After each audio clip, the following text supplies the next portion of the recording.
Sun Devil fans, it is a Tuesday edition of the Locked On Sun Devils podcast. Today we are going to be having a debate live on the show, and it might get a little ugly, but we're going to be talking about D.J. Horne versus Marreon Jackson, kind of looking at their past several games and their seasons as a whole and who they should be committing to going forward. Also talking about previous defensive coordinator Antonio Pierce does land a job in the NFL. We'll be talking about that and more on this episode of the Locked On Sun Devils podcast.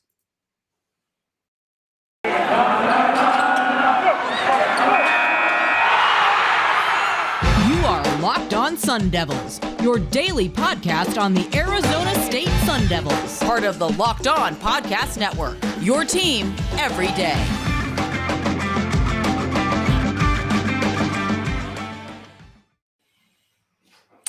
You look like you are struggling to lift up an empty barbell, my friend. It's not a very good look.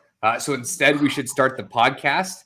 I don't know about you, but thank you so much for making Locked On Sun Devils your first listen every single day. We are free and available on all platforms, which includes Spotify, the Odyssey app, Google Podcasts, Apple Podcasts, as well as YouTube. You can also find us on Twitter. You can find me at CDrios. You can find Richie at Richie Brads with the Z36. We also have our Locked On Sun Devils Twitter page. It's at LO_Sun Devils. Make sure you follow all of us to be able to get the most up-to-date content. Today's episode is also brought to you by RockAuto. Amazing selection, reliably low prices, all the parts your car will ever need. Visit rockauto.com and tell them Locked On sent you.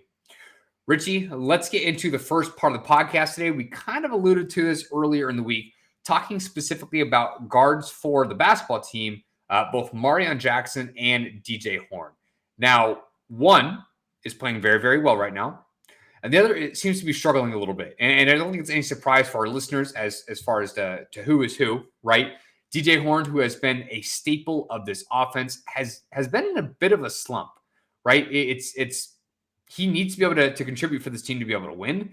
We know they even had a tough stretch against some really tough opponents, but regardless, he's not played well at what feels like in a week or two, which just isn't going to cut it. Conversely, Marreon Jackson, who has not had the best season up until the last 5, 6, 7 games, has really turned it around for this team going forward. And it kind of begs the question, Richie, who should be the staple of this offense now for the rest of the season? I mean, honestly, Connor, at this point, I really like both the guys, right? So starts off the year, Marreon Jackson is supposed to be like one of the guys, if not the guy of the offense, especially when Bagley went down, is we were hoping that Jackson was going to take over the centerfold of the Sun Devils basketball team. And unfortunately, that didn't come to be.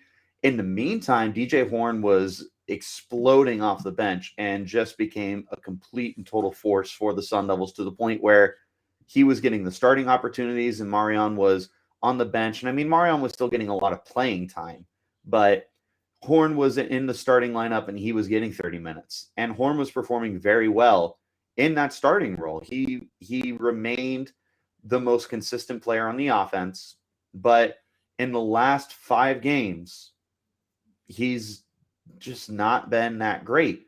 I was taking a look at the numbers beforehand. You were taking a look at the numbers beforehand.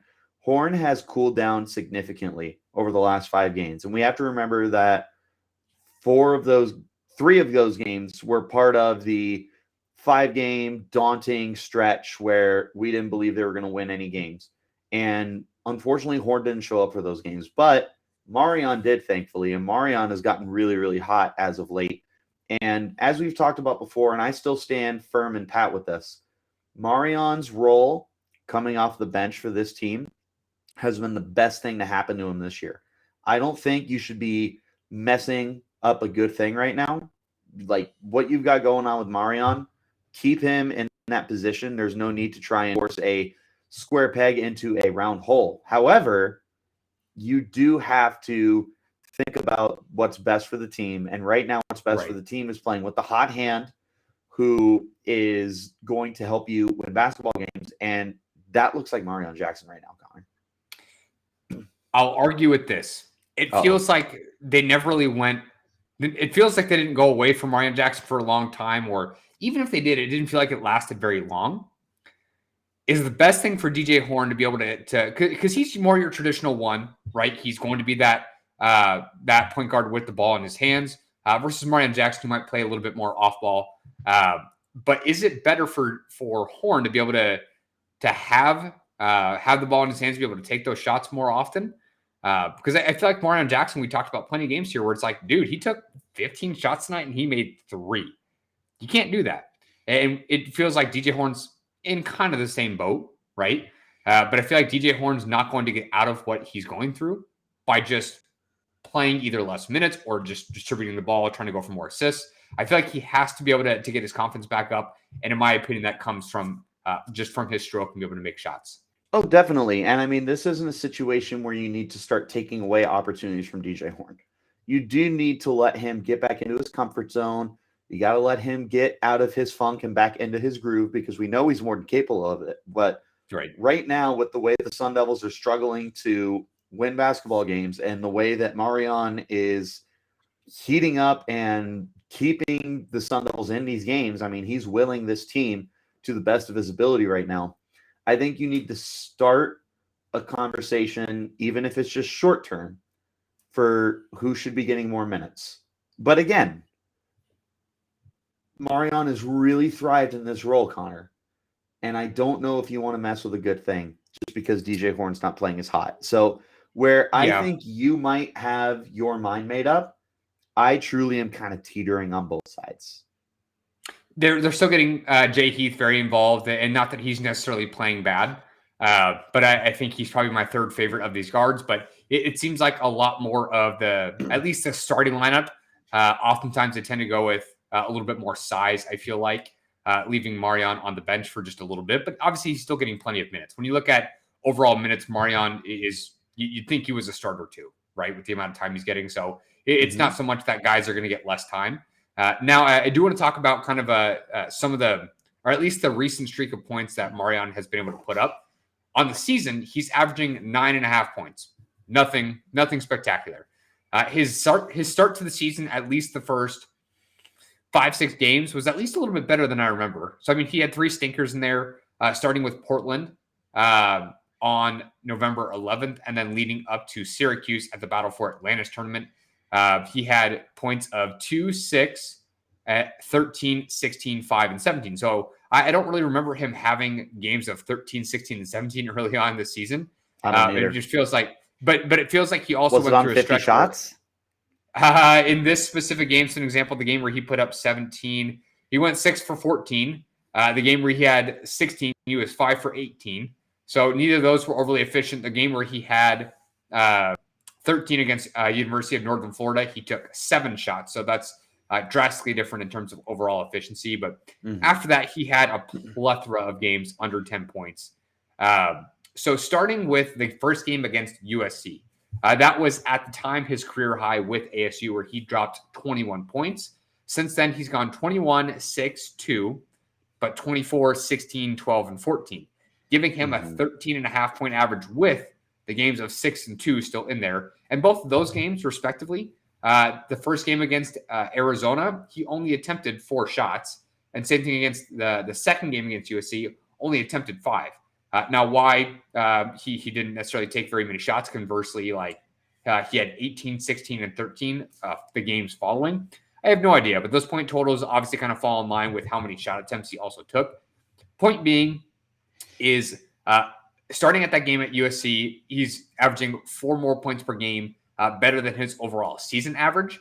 And then every game before it, so Stanford all the way leading up to Portland at the start of the season, he's averaging 6.5 points a game. So over double what he did before that 5-game stretch against top 25 opponents. So Marreon Jackson, like we have said, is definitely turning it around at the moment. Marion is heating up, and he's heating up at the right time because this is where the Sun Devils are really going to be hoping to make a push. So here's hoping that can continue, and we just got to hope that DJ Horne is able to find his way back into a hot hand as well. Because truth be told, Connor, if you can get both these guys on at the same time, I truly like our odds to push for that 500 spot that we're hoping for. Mediocrity at its best. Exactly. But no, I hear you. So we'll kind of break down DJ Horne's numbers in just a little bit. But first, let's go ahead and take a quick break. And we'll talk to you about our friends over at Bet Online.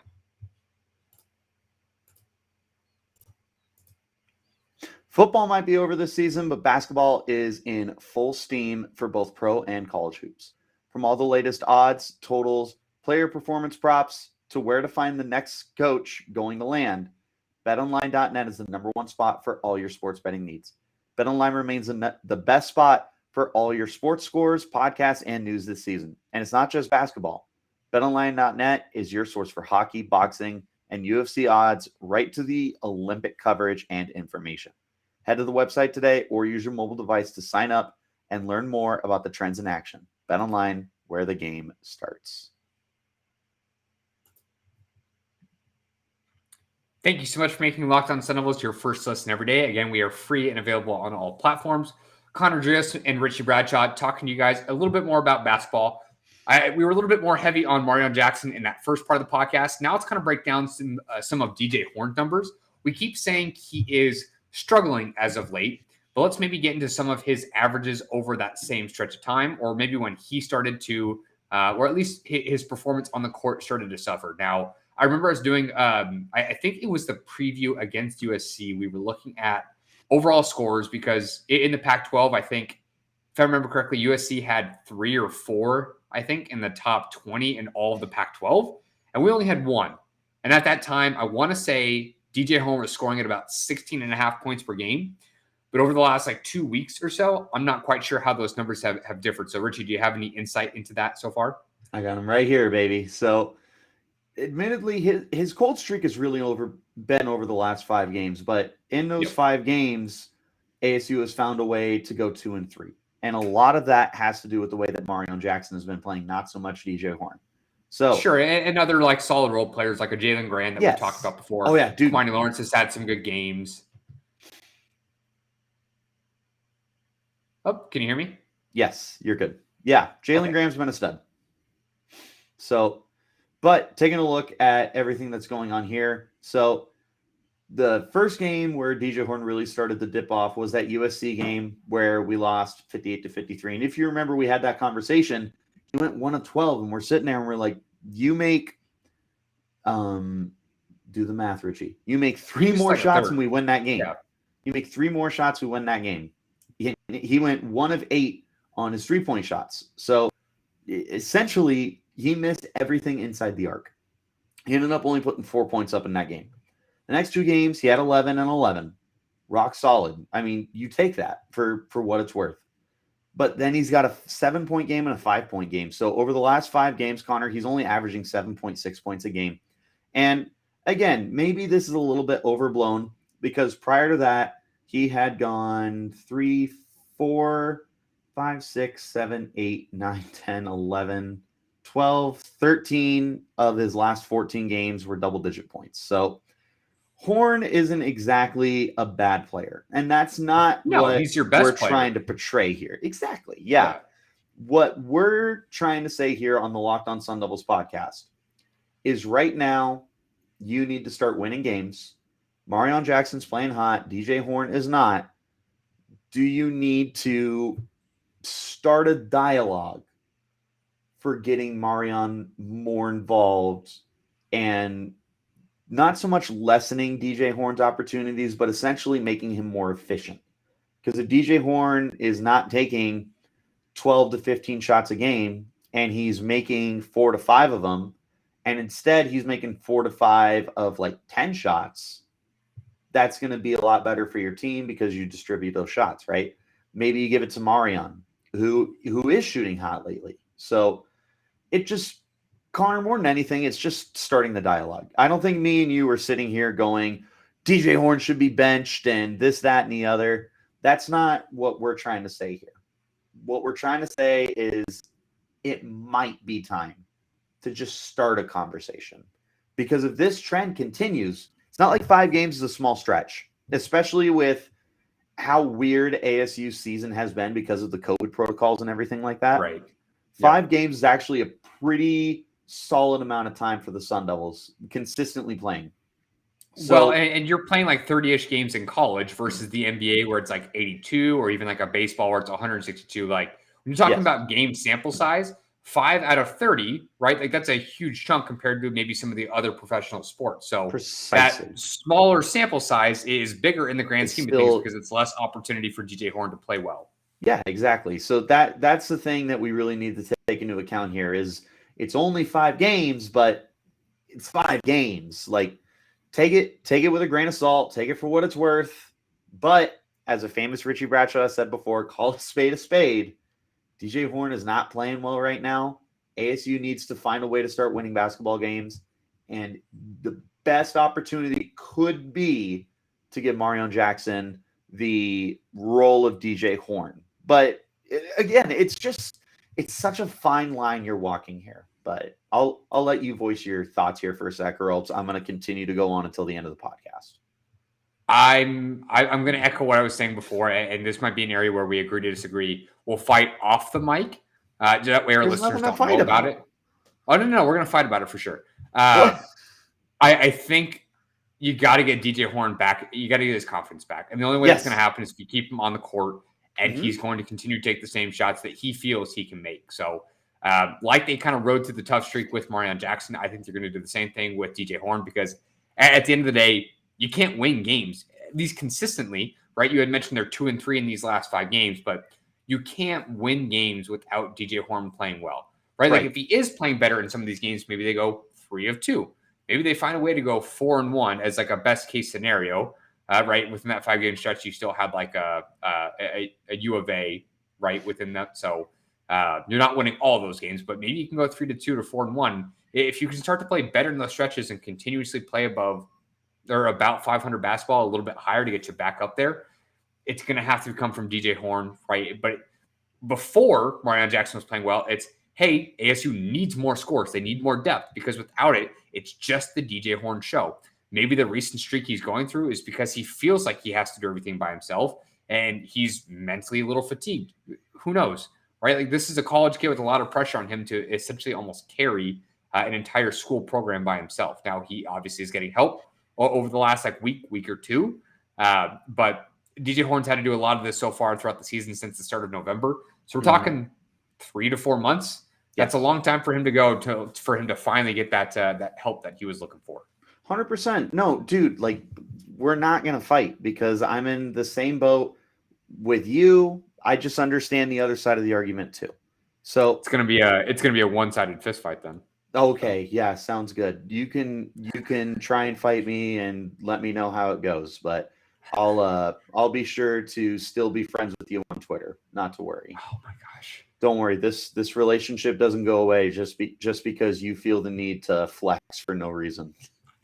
Flex with DJ Horne. I'm flexing with Horne, not my muscles. And I love DJ Horne. Connor, DJ Horne is what Darian Butler is to this podcast. DJ Horne is the basketball equivalent of Darian Butler here. Love DJ Horne. DJ Horne is still, without a doubt, the best Sun Devil basketball player. All I'm saying, with the way things are going right now, and with the way you need to start winning basketball games, especially for the chance that exactly blah blah blah blah blah blah blah blah.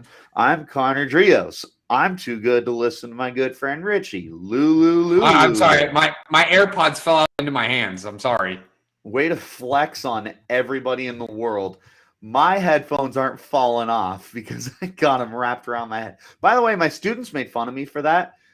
They were asking me, just real quick side rant. They were asking me to show them the Rashad White interview. And I was like, yeah, absolutely. So I pulled it up and they were like, Mr. Bradshaw, what are your headphones? And I was like, oh, well, these are my $5 Walmart specials right here. They do the job. Did you follow it up with why are your headphones? I'm sitting there. I'm like, these headphones are probably older than you, right? I teach 8th graders, so probably older than them. But anyways, neither here nor there. What I'm trying to say, love DJ Horne. Just have a conversation about how you want to move forward with trying to win games. Is it going to continue forcing the ball to DJ Horne to get his confidence back up? Or is it going to be continuing to distribute the ball around? Because we've been asking for more consistent scores, Connor, you're starting to get it. And Yep. you can't have both. In this scenario, you can't. So would you rather have one guy stay really, really hot, or do you want everyone to culminate together? I'll tell you what. I'll call Bobby Hurley, get his opinion on it. We can talk about it later on in the podcast this week. He's just or at going to least the yell at opinions us. it might come from Bobby Hurley's fake burner account, but we'll see. He's just so going to now yell at us. for the last part of the podcast, here we're going to talk a little bit about some ASU football news. Previous defensive coordinator finding a new home in the NFL. So we'll talk about that in a little bit more depth. But first, we have to talk to you about our friends over at RockAuto.com. So we've been talking to you guys about Rock Auto specifically, and maybe not everybody here, but probably most of us do drive a car. And the thing about all of our cars, right, they might all be our own individual cars, but with the increasing numbers of makes and models, it's kind of impossible for any chain auto parts store that you go to for them to stock all the parts you're going to need. So what's the point in going to like a seamlessly intimidating questioning scenario with the guy at the checkout counter while people behind you are waiting while the guy is trying to order parts that you can end up buying on your phone, right? At the end of the day, they only have specific parts that their warehouse happens to carry. Maybe not something is built specifically for your car. So the thing about Rock Auto is it's going to save you time and money, right? So why choose to spend 30 to 50, even 100% more for the exact same parts from that chain store or even a car dealership when you have Rock Auto? They're a family-owned business serving do-it-yourselfers for over 20 years. Rock Auto's prices are reliably low for every single customer. They have everything you need, from brake parts to tail lamps, motor oil, and even new carpet.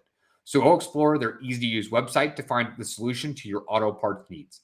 Go to rockauto.com right now and see all the parts available for your car or truck. Right, locked on in their How Did You Hear About Us box so they know that we sent you. Amazing selection, reliably low prices, all the parts your car will ever need, rockauto.com.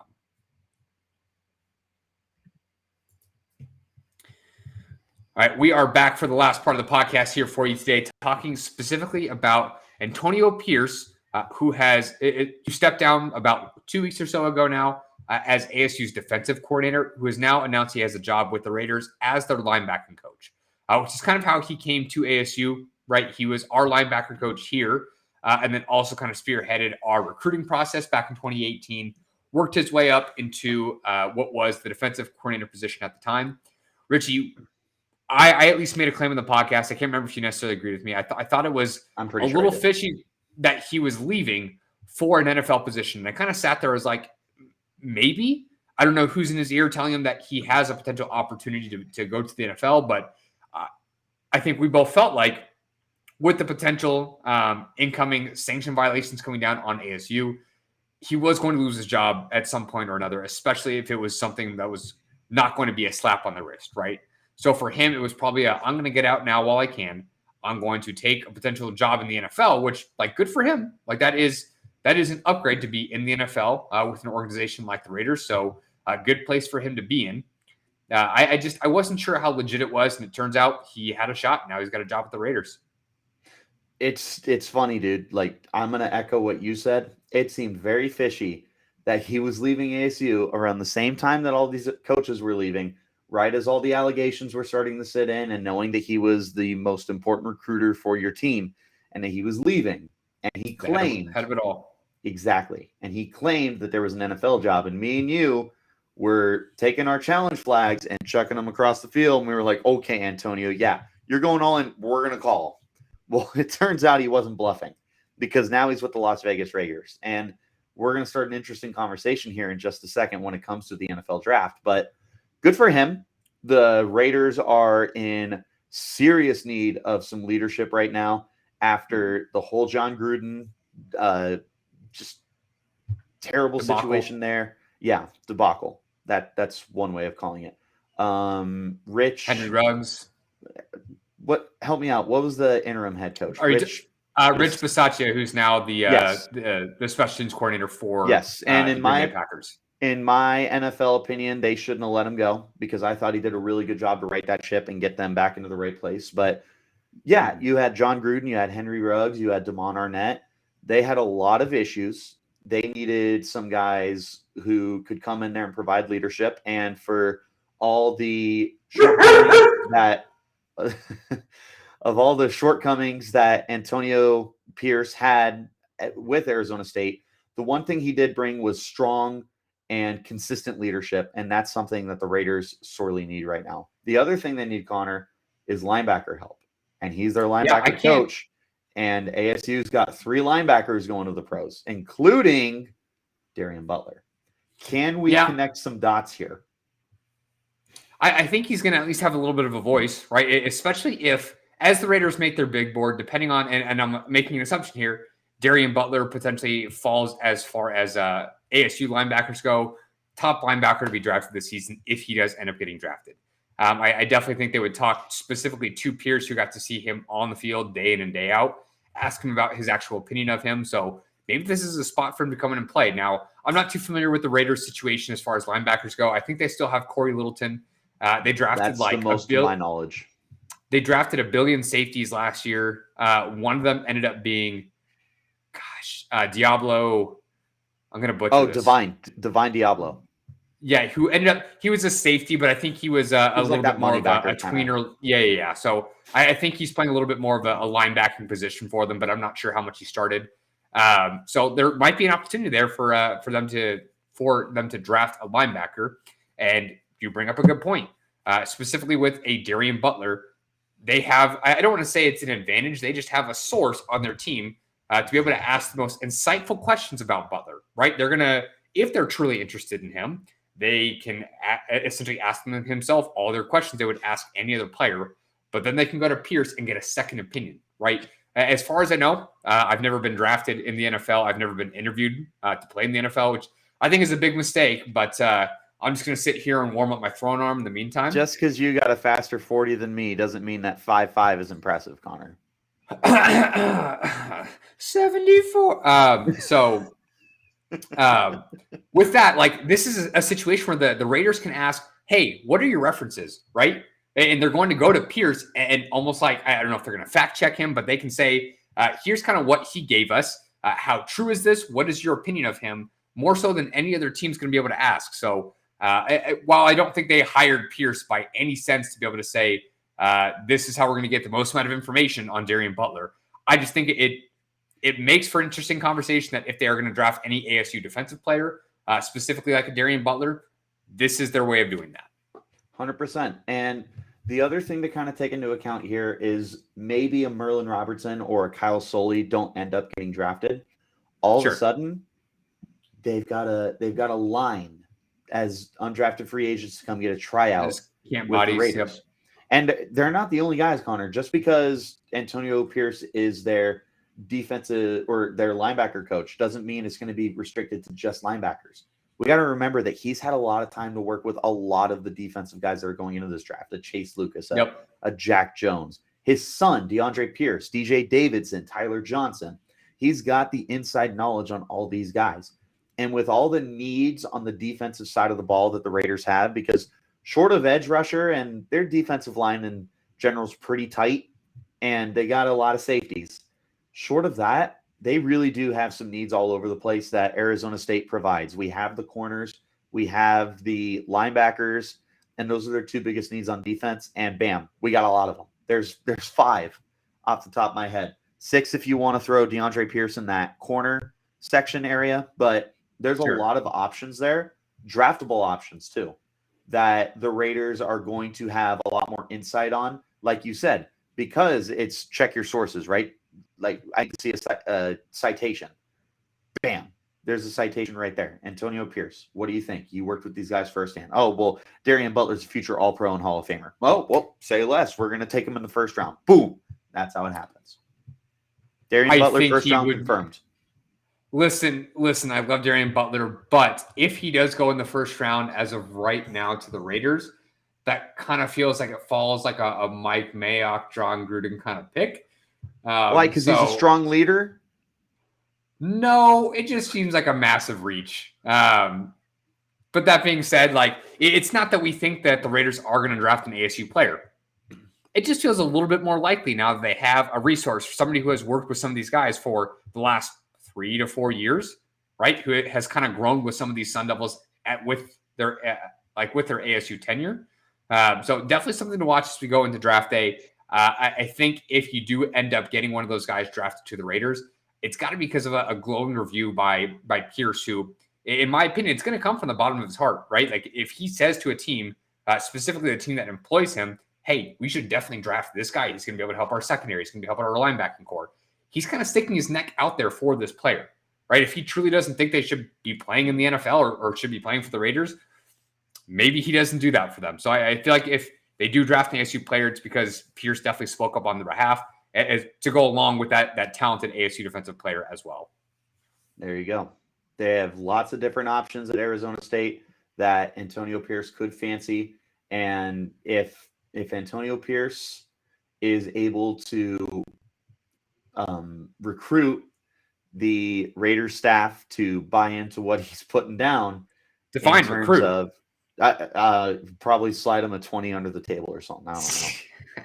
Something like that. If they give Antonio Pierce any say when they're trying to revamp their defense and they go, Antonio, we need some guys. Man, Connor, he's got a lot of experience with these dudes. And you also got to take into account these guys would love to go and play for their former defensive coordinator too. Agreed. Well, there you have it. So with that, we're going to go ahead and close down this podcast for today. Again, you can find us on Twitter. You can find me, Connor, at Connor Drios, or at C Drios. My apologies. You can find Richie at Richie Brads with a Z36. We also have our Locked On Sun Devils Twitter page. It's at LO_Sun Devils. Make sure to give all of us a follow. That way you get all the most up-to-date information. We also have podcasts that come out Monday through Friday. So guys, when we drop an episode, if you click that subscribe button wherever you get your podcasts, you're going to get a notification saying Locked On Sun Devils is giving you new content. Again, 5 days a week for you guys. You can find us on Google Podcasts, Apple Podcasts, Spotify, or the Odyssey app. Again, thank you for making us your first listen. Make sure to come back tomorrow. We'll be previewing ASU's next basketball game. But make your second listen Locked On Bets. They're going to be your daily one-stop shop for all your gambling needs. Locked On Bets, hosted by your boy Q with expert analysis and insight from Lee Sterling. It is free and available on all platforms. You keep it locked on right here with the Locked On Sun Devils podcast, part of the Locked On Podcast Network.